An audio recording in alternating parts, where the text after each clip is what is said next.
The Adventures of a Jackal.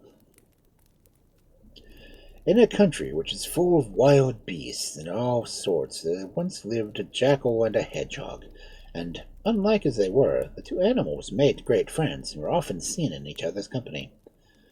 One afternoon they were walking along the road together when the jackal, who was the taller of the two, exclaimed, "Oh, there's a barn full of corn.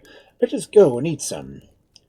"Yes, let's do it," answered the hedgehog, and so they went to the barn and ate till they could eat no more.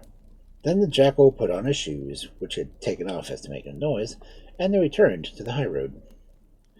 After they had gone some way, they met a panther, who stopped and bowed politely and said, "Excuse my speaking to you, but I cannot help admiring those shoes of yours.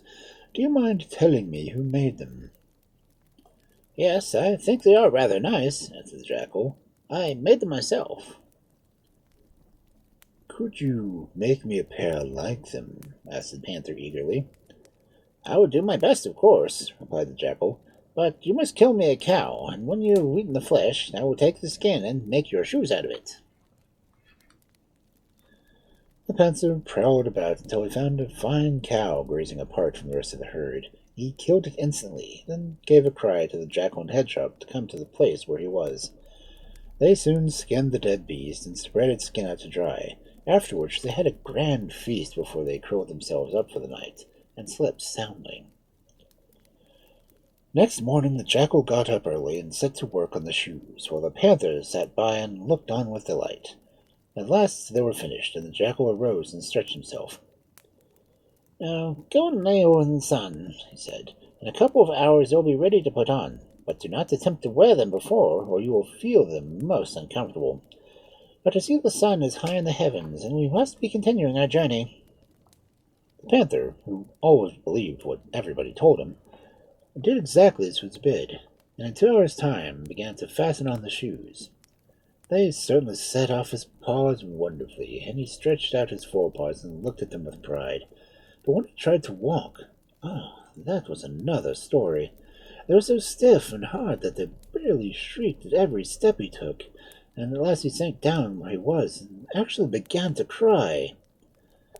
After some time, some little partridges who were hopping about heard the poor panther's groans, and went up to him to see what was the matter. He had never tried to make dinner off of them, and they had always been quite friendly. "You seem in pain," said one of them, fluttering to him close. "Can we help you?"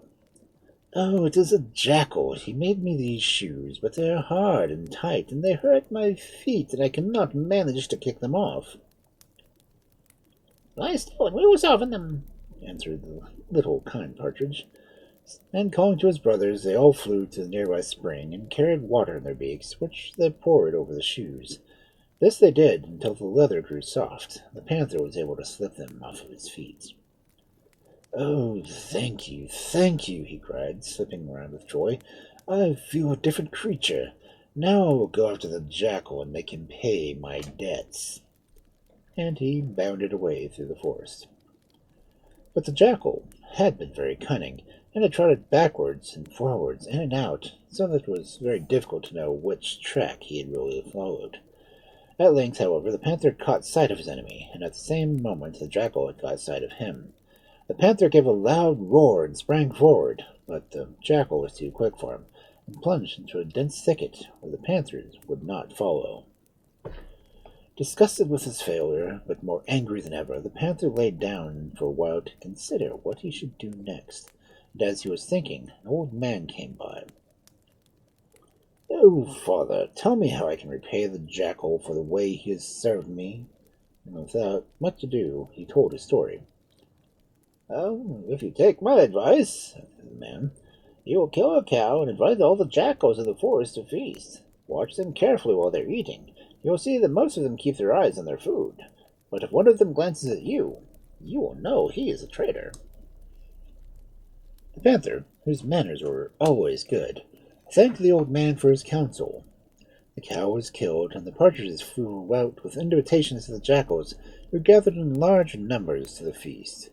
The wicked jackal came amongst them, but as the panther had only seen him once, he could not distinguish him quite from the rest. However, they all took their places on wooden seats around the dead cow, which was laid across the boughs of a fallen tree, and began to eat their dinner, each jackal fixing his eyes greedily on the piece of meat before him. Only one of them seemed uneasy, and every now and then glanced in the direction of his host. This the panther noticed, and suddenly made a bound for the culprit and seized his tail. But again the jackal was too quick for him, and catching up a knife he cut off his tail and darted into the forest, followed by the rest of his party. And before the panther had recovered from his surprise, he now found himself quite alone. "What am I to do now?" asked the old man, who came back to see how things had turned out. "Oh, it is unfortunate, certainly," answered he, "but I think I know where you can find him. There's a melon garden about 2 miles down from here, and as jackals are very fond of melons, they are nearly sure to have gone there to feed. If you see a tailless jackal, you will know that he is the one you want." And the panther thanked him and went on his way.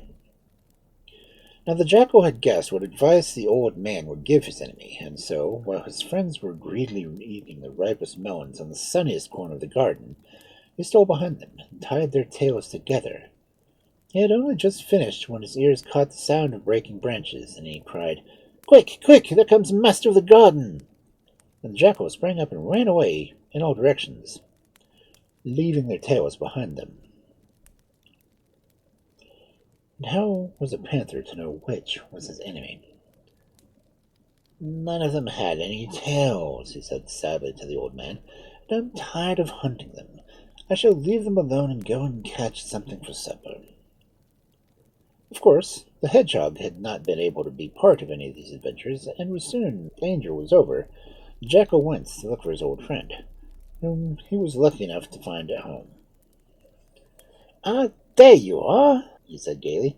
"Since I've lost my tail since I lost you last, and other people have lost theirs too, but that is no matter. I am hungry, so come with me to the shepherd who is sitting over there, and we will ask him to sell us one of his sheep." "That is a good plan," answered the hedgehog, and he walked as fast as his little legs could go to keep up with the jackal. When they reached the shepherd, the jackal pulled out his purse from under his foreleg and made his bargain. "Only wait till tomorrow," said the shepherd, "and I will give you the biggest sheep you ever saw. But he always feeds at some distance from the rest of the flock, and it would take me a long time to catch him." "Well, it is very tiresome, but I suppose I can wait," replied the jackal, and he and the hedgehog looked about for a nice dry cave to make themselves comfortable in for the night. But after they had gone, the shepherd killed one of his sheep, stripped off its skin, which he sewed tightly around a greyhound he had with him, and put a cord around its neck. Then he lay down and went to sleep. Very, very early, before the sun was even properly up, the jackal and the hedgehog were pulling at the shepherd's cloak. "Wake up," they said. "Give us the sheep. We had nothing to eat all night, and are very hungry." The shepherd yawned and rubbed his eyes. "He's tied up to that tree. Go and take him." So they went to the tree and unfastened the cord, and turned to go back to the cave where they had slept, dragging the greyhound after them. When they reached the cave, the jackal said to the hedgehog, "Before I kill him, let me see if he is fat or thin."